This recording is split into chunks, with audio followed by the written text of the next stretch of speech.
Mundo.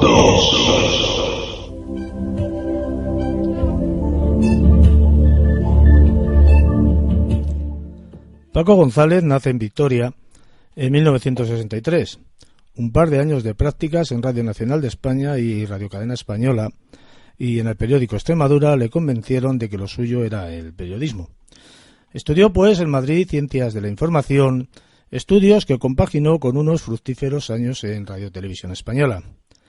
Dado que el medio radiofónico le resultaba un tanto escueto y debido a su gran pasión por los misterios de la antigüedad y el esoterismo, no dejó pasar la oportunidad de fichar por la reconocida revista Año Cero, en la que lleva casi 2 décadas y de la que hoy en día, si no me equivoco, es redactor jefe. Ha sido el artífice de Arqueología Imposible de la editorial Odeón, del que ya hablamos en su momento en Mundo Insólito Radio, y que tuvo una gran acogida y aceptación entre la crítica especializada en el sector y que resume gran parte de sus investigaciones producto de horas de estudio. Buenas noches, don Paco, bienvenido a Mundo Insólito. Buenas noches, Juan Carlos, muchísimas gracias y encantado de estar otra vez contigo y con los oyentes de Mundo Insólito. Para mí es un enorme placer que casi un año después vuelvas a apuntarte a participar en este modesto programa Mundo Insólito Radio. Ya para mí es un gran honor. El placer es mío, como bien sabes, y además me gusta estar siempre al lado de mis amigos, que es como te considero ya, después de tanto tiempo que nos conocemos. Muchísimas gracias. Cuando hablamos de paraísos o ciudades perdidas, la mitología o la mitológica Atlántida se lleva el oro en fama y ubicuidad. Hay pocos mitos, Paco, que hayan capturado tanto la atención del hombre y que hayan permanecido tanto tiempo en el imaginario popular. Millones de personas alrededor del mundo creen a pie juntillas que la Atlántida existió, que fue un hecho histórico y que se encuentra sumergida en algún lugar del océano Atlántico, lista para ser recubierta. Paco, de la Atlántida se ha hablado incluso hasta en este programa varias veces, pero ¿qué sabemos de verdad de la Atlántida, Paco? Bueno, pues sabemos muchas cosas de la Atlántida mítica o de la Atlántida legendaria, ¿no? Sabemos menos de la Atlántida arqueológica, ¿no? Ya nos gustaría, pero ahí está habiendo determinados descubrimientos, hallazgos arqueológicos que además probados, digamos, se trata de evidencias científicas que apuntan a la posibilidad que defendemos los investigadores en este ámbito, y que es que la Atlántida existió de verdad, ¿no? Y que, como tú bien dices, es probable que estuviese en algún lugar en mitad del océano Atlántico, ¿no? Fíjate si es antiguo esto este asunto de la Atlántida, y sin embargo todavía los investigadores actuales, los atlantólogos, ¿no? Como se llaman o como nos llamamos los que estamos más o menos especializados en ese ámbito, recurrimos a fuentes como Platón, ¿no?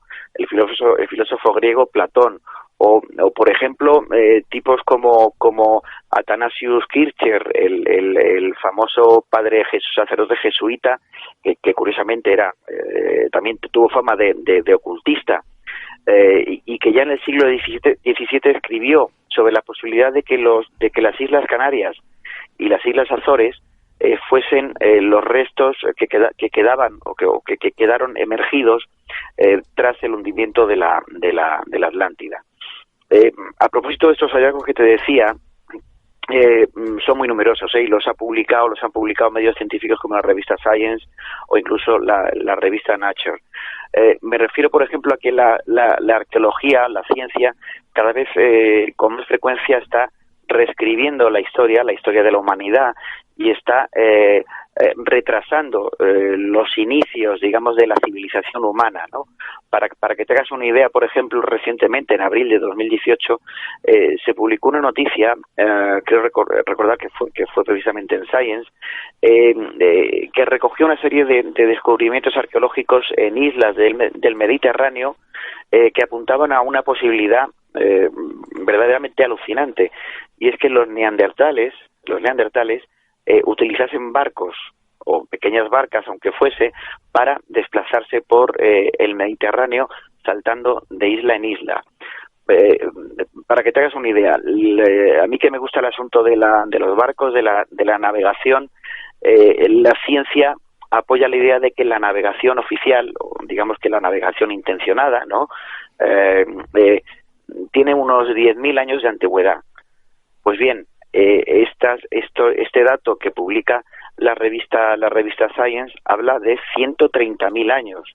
Quiero decir que la navegación sería 120.000 años más antigua de lo que creíamos, ¿no? Ese tipo de noticias son muy frecuentes, ¿no? Yo diría que son constantes. Retrasar mucho la civilización de los humanos o de los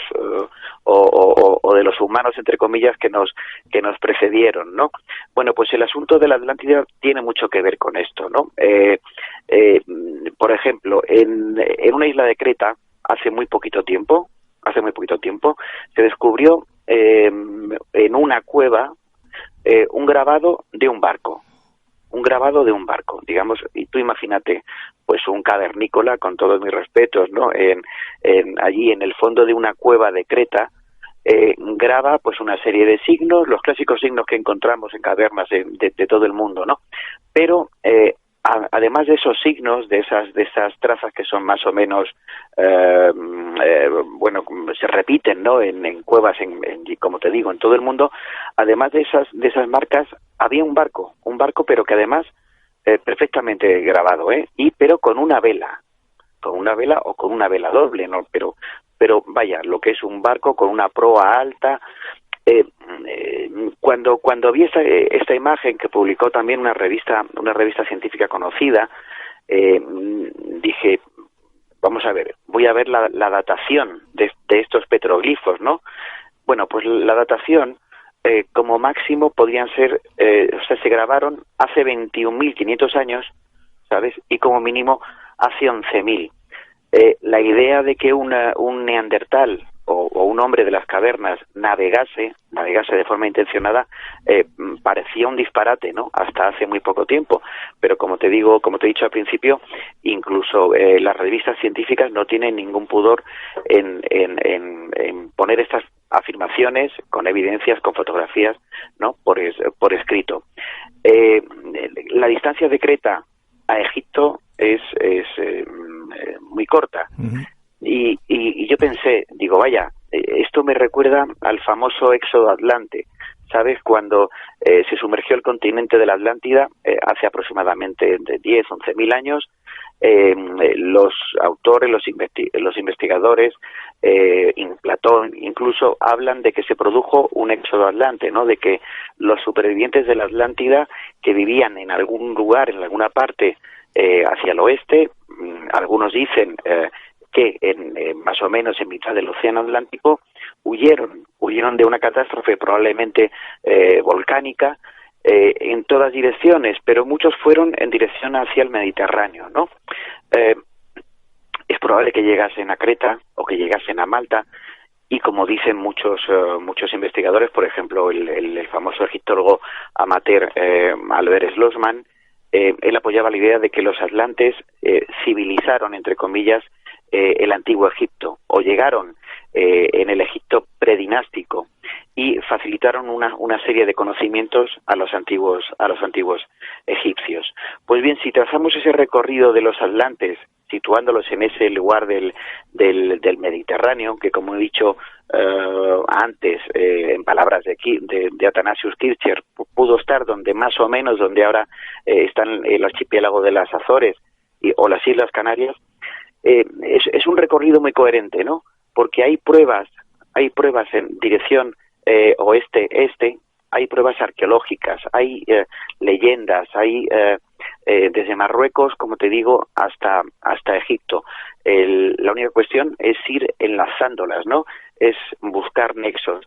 Y ahí sí se puede, digamos, pergeñar una hipótesis coherente que apoye, por estos datos que te digo, tanto científicos como en algún caso legendario, que apoye la existencia real del continente perdido, de la Atlántida.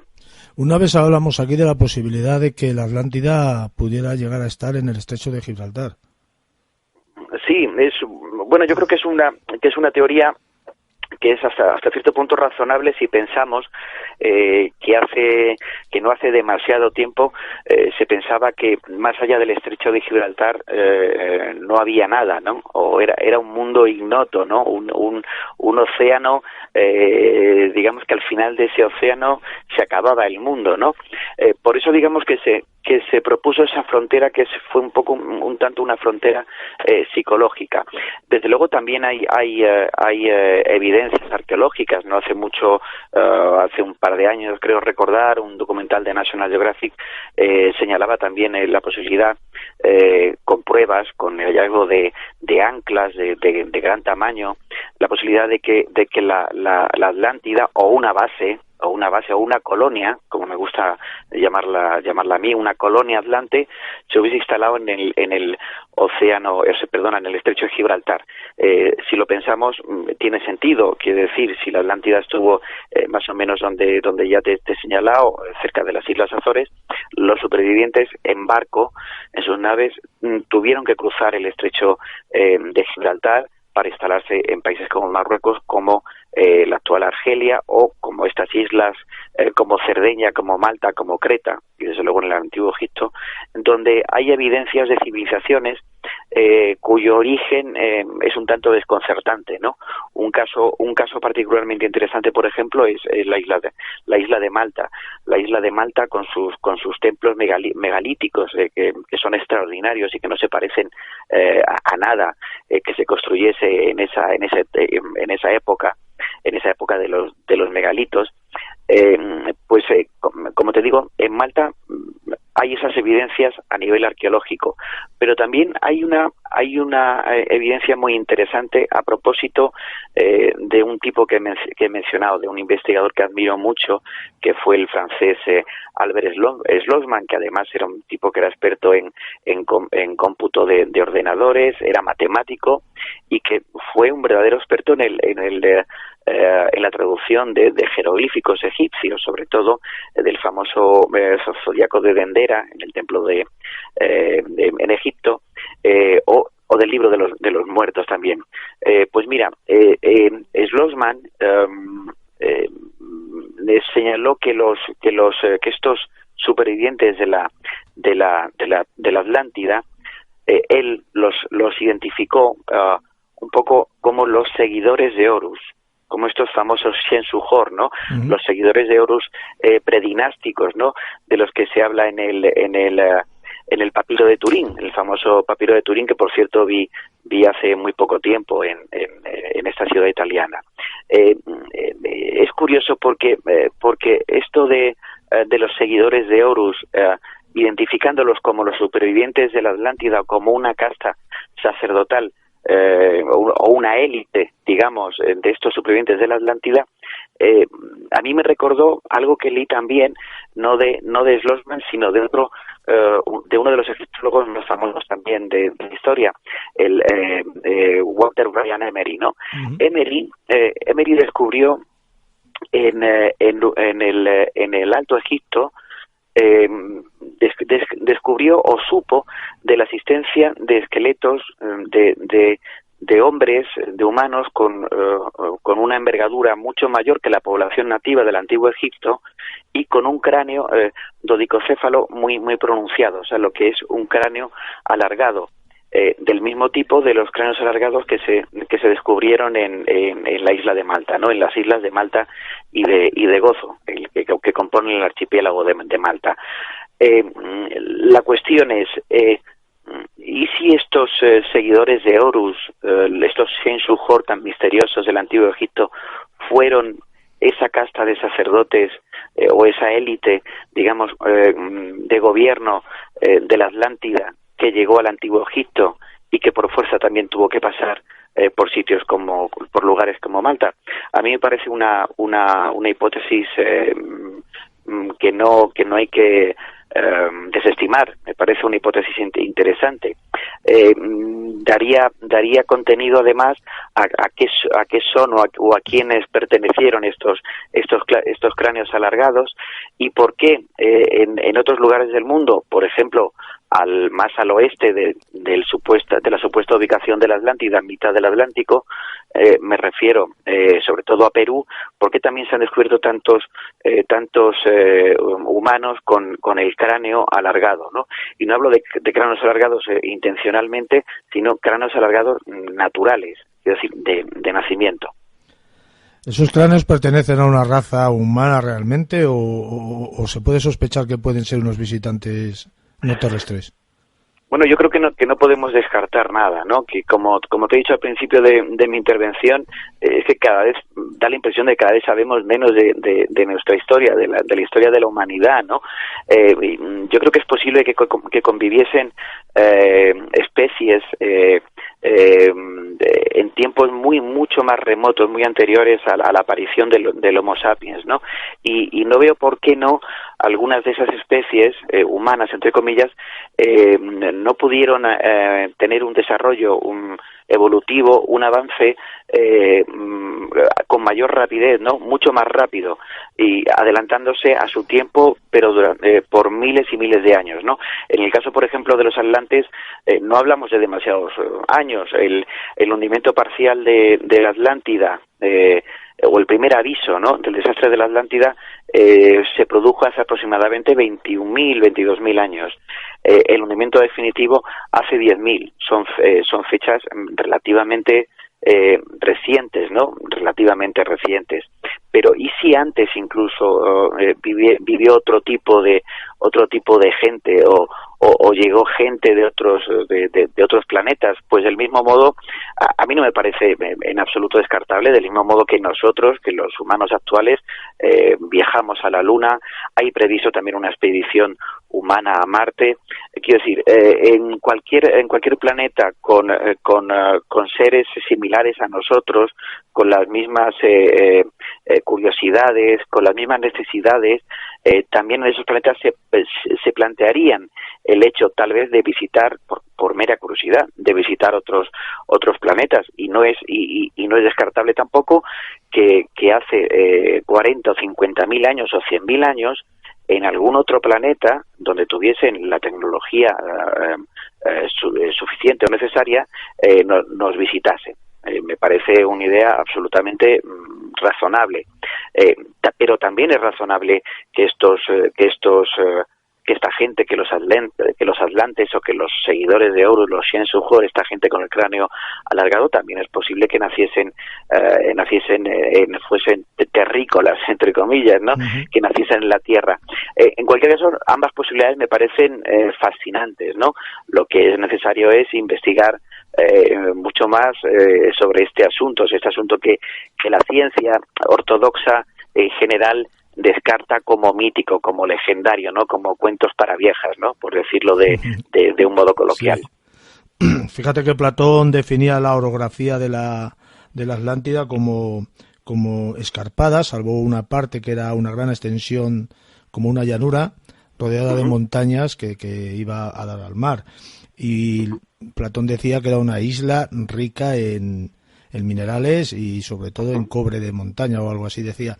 ¿Era en verdad una isla muy avanzada, con una gente muy inteligente y unos medios técnicos para la época realmente sorprendentes?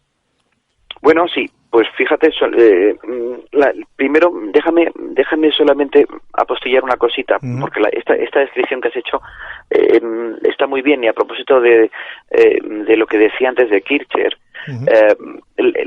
fíjate, esta descripción de la Atlántida, a mí que soy un enamorado de las Islas Azores, que ya he visitado varias veces, no me extraña que a Kircher las Azores le recordasen la Atlántida, ¿no? Porque la orografía de estas islas, y además el carácter volcánico de las Islas Azores, es muy similar a lo descrito por Kircher, ¿no? Y por Platón también, ¿no? Esa orografía un tanto tortuosa, ¿no? Con montañas, con valles, con volcanes, algunos extintos o otros no. Me recordó mucho al asunto de de la Atlántida. En cuanto a estos metales, bueno, los metales abundan prácticamente en cualquier lugar de la Tierra, ¿no? En algunos sitios más que en otros, ¿no? Ese oricalco, por ejemplo, al que se quería referirse, suponemos, Platón, ¿no? Ese oricalco, por ejemplo,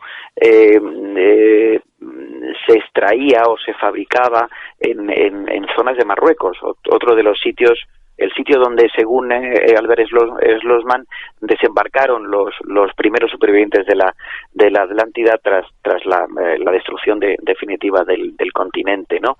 No creo que sea absolutamente determinante, pero la extracción de metales en nuestro planeta, en la Tierra, es absolutamente milenaria. Me refiero que su antigüedad, bueno, es antiquísima. Hay evidencias de pozos antiquísimos, por ejemplo, en Sudáfrica, y hay pozos en zonas de la franja de la frontera, por ejemplo, entre Marruecos y Argelia.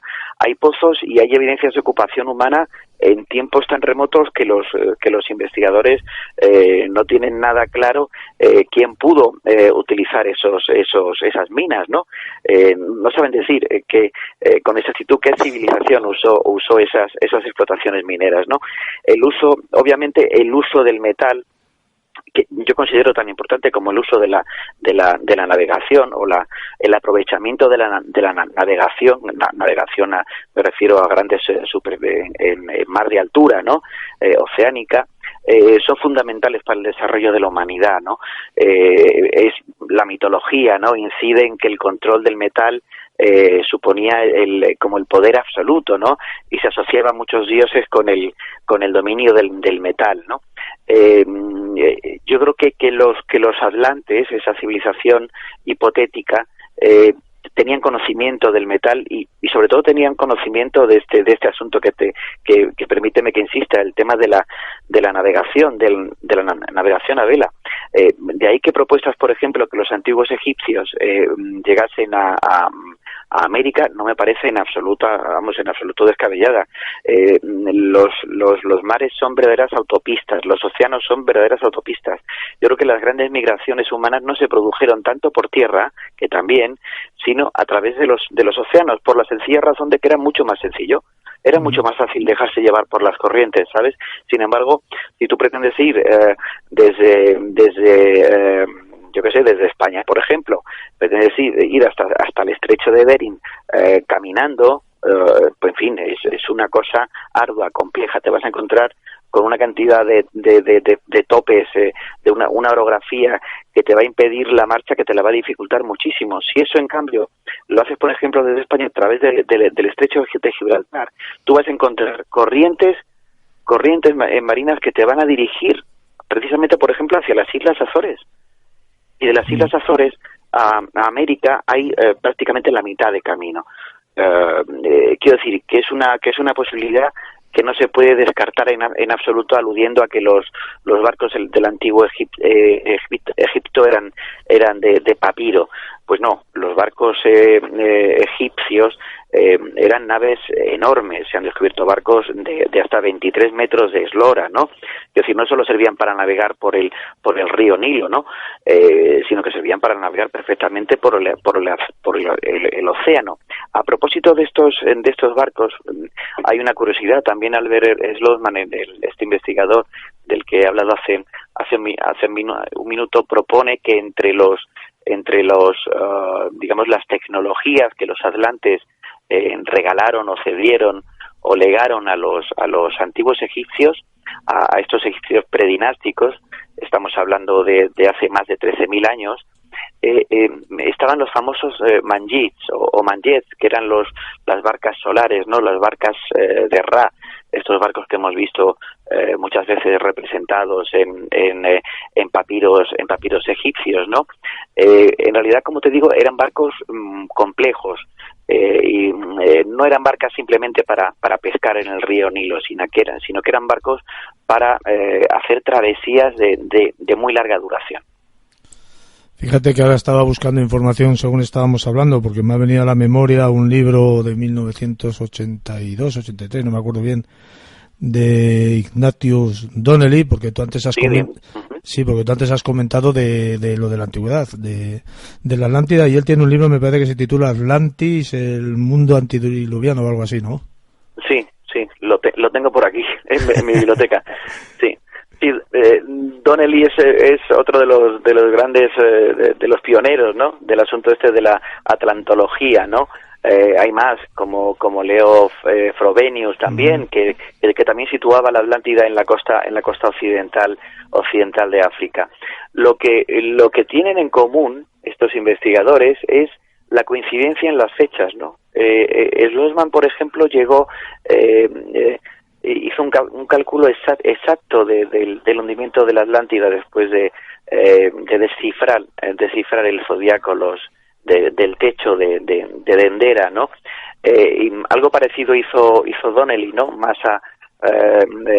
Igualmente al pie un poco de excavación del cañón. Walter Emery también, otro de estos antiguos egiptólogos. En general todos coinciden luego con fechas que a nivel geológico son coherentes con periodos donde se han producido glaciaciones, por ejemplo, certificadas por la ciencia, quiero decir, ¿no? Con dataciones científicas, ¿no?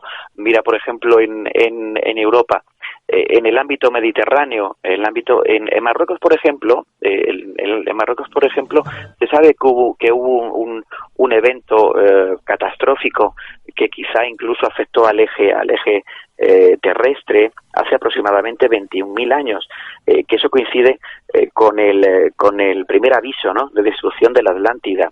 En Europa, en la Europa mediterránea, por ejemplo, también se produjo una glaciación que eliminó a gran parte de la fauna de las islas del Mediterráneo. Mira, yo estuve también hace poquito en la isla de Malta. En la isla de Malta, aparte de estos megalitos impresionantes que salpican de todo el archipiélago, hay cuevas. En esas cuevas vivieron unos trogloditas muy poco extraños, gente que no comía carne, que eran como veganos, ¿no? Como los actuales veganos.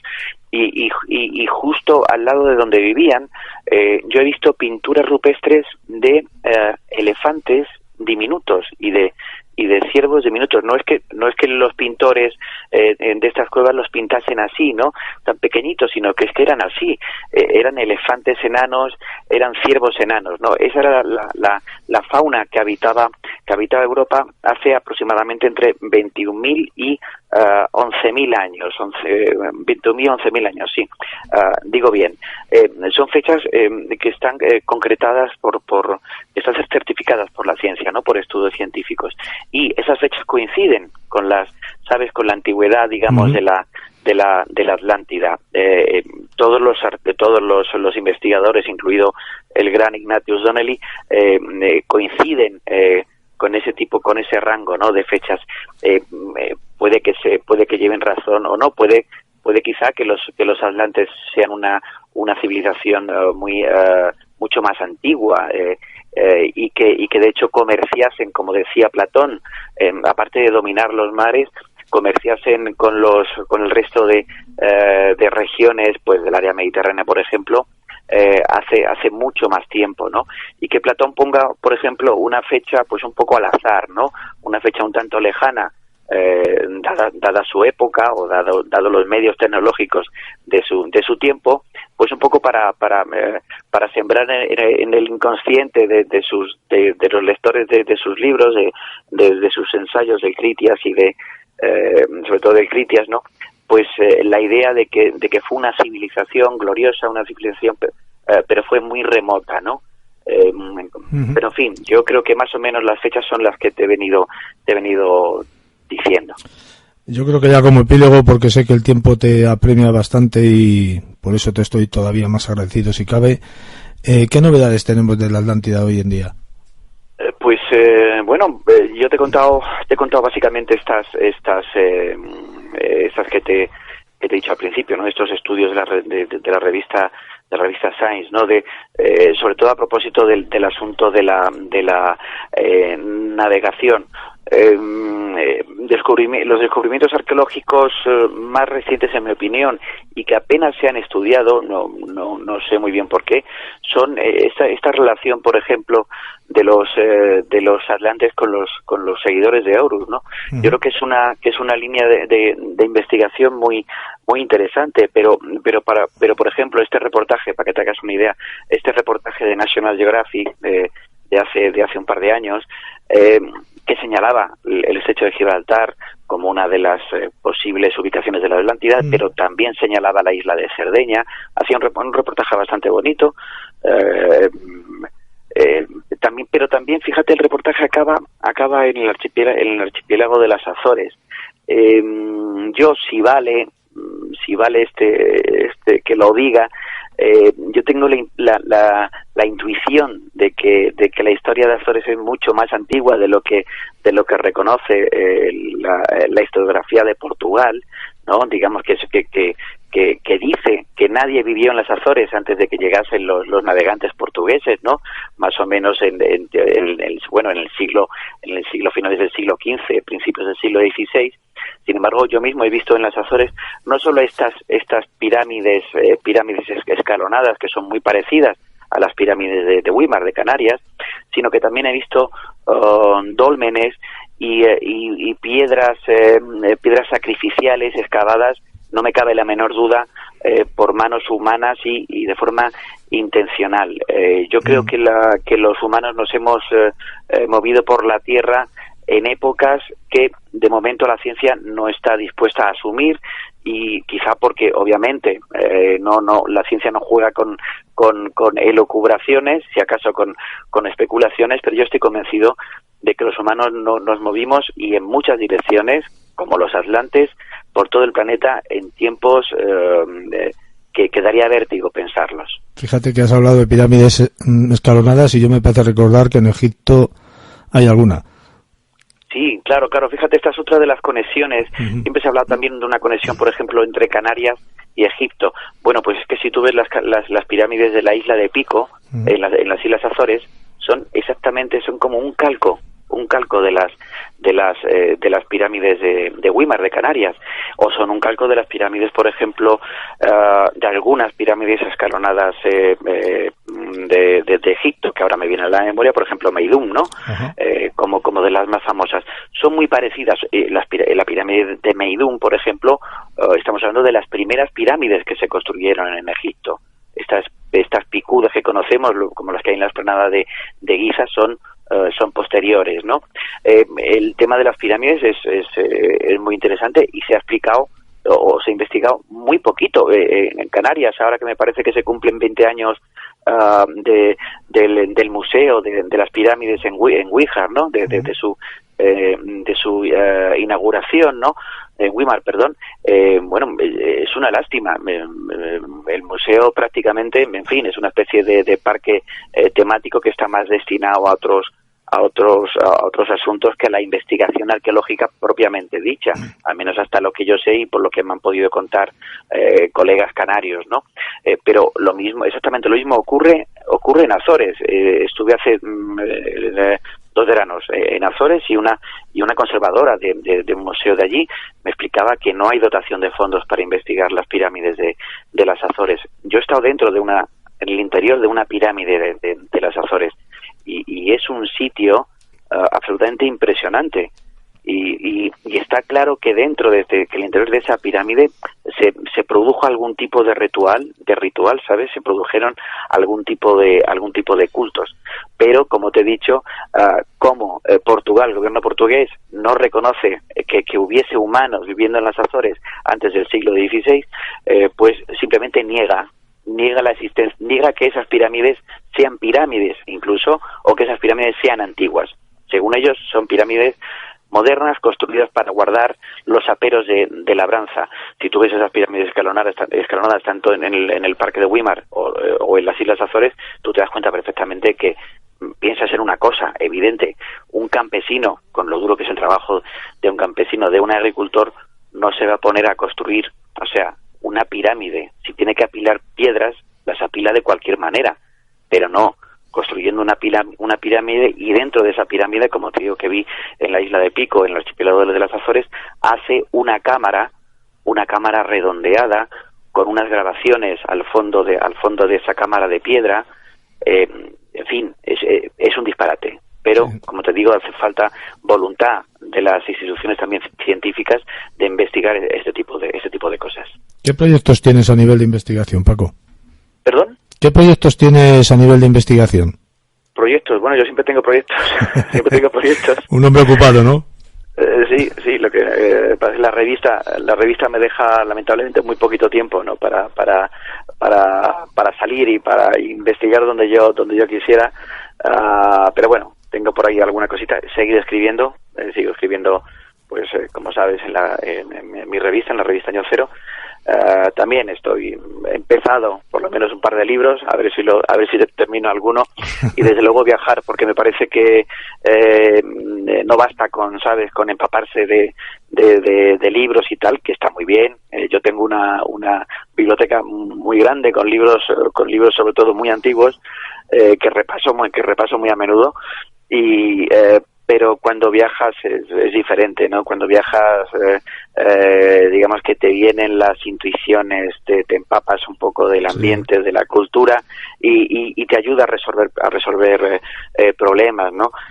Creo que no hay nada mejor que viajar, y además en estos tiempos, afortunadamente, pues se puede viajar con poco dinero, ¿sabes? Con esto del low cost también tenía que tener alguna ventaja, ¿no? Alguna virtud.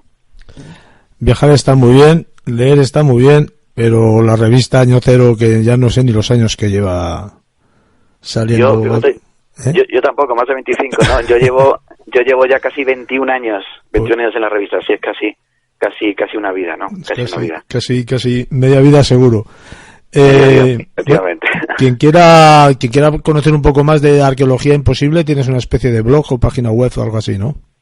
Sí, bueno, me podéis, quien quiera puede, ya sabe que, sobre todo tus oyentes, Juan Carlos, que tengo mi página en Facebook, ¿no? Arqueología Imposible, que es el mismo título del libro, y además tengo una página web que es www.arqueologiaimposible.es, donde, en fin, donde quien quiera puede no solo ver un poquito de qué va mi libro, sino también ver un poco también mi trabajo en la revista Año Cero a lo largo de todos estos años.